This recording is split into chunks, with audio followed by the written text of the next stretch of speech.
नमस्कार, मी निकिता. बातम्यांच्या लंच बॉक्समध्ये आपलं स्वागत. बातमीपत्राच्या सुरुवातीलाच एक अत्यंत महत्त्वाची बातमी. भारतीय राजकारणात युती आणि आघाड्या नव्या नाहीत, मात्र उद्योग व्यवसायातील या युतीमुळे सर्वांचंच लक्ष वेधलं गेलंय. देशातील सर्वात प्रसिद्ध व्यावसायिक मुकेश अंबानी आणि गौतम अदानी यांचा एका मोठ्या प्रकल्पासाठी करार झालाय.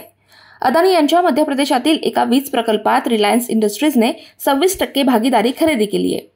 वीज प्रकल्पातून तयार होणाऱ्या 500 मेगावॅट वीज प्रकल्पासाठी हा करार करण्यात आलाय.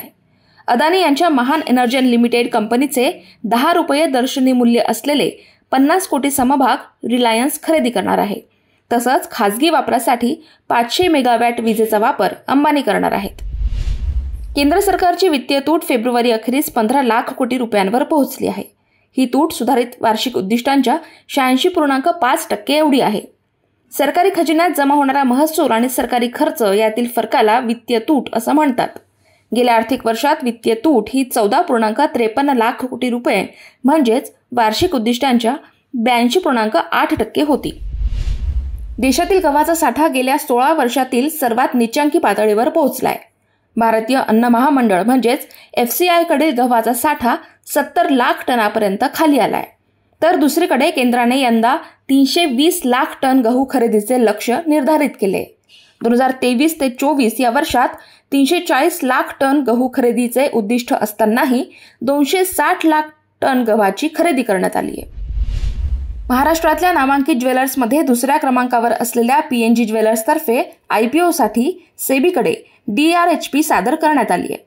त्यानुसार ₹10 दर्शनी मूल्याचे 1100 कोटी रुपयांचे समभाग विक्रीला आणले जातील. उभारलेल्या भांडवलातून राज्यामध्ये PNGची 12 नवी दालने उघडली जातील. तर उरलेली रक्कम कंपनीची जुनी कर्जे फेडण्यासाठी तसंच कंपनीच्या अन्य उद्दिष्टांसाठी वापरली जाईल. महाराष्ट्रात सर्वाधिक दुकाने असलेल्या बड्या आणि नव्या युगाच्या ज्वेलर्समध्ये PNG ज्वेलर्सचा दुसरा क्रमांक लागतो. कंपनीची 2021 ते 2023 दरम्यान महसूल वाढ भारतामध्ये सर्वाधिक जास्त आहे. नवीन आर्थिक वर्षात म्हणजेच एप्रिल महिन्यात 14 दिवस बँका बंद राहणार आहेत, अशी माहिती RBIने दिली आहे. एप्रिल महिन्याच्या 1, 5, 7, 9, 10, 11, 13, 14, 15, 17, 20, 21, 27 आणि 28 तारखेला बँका बंद राहतील. बातम्यांच्या लंच बॉक्समध्ये इथेच थांबूयात. पाहत रहा मनी 9 मराठी.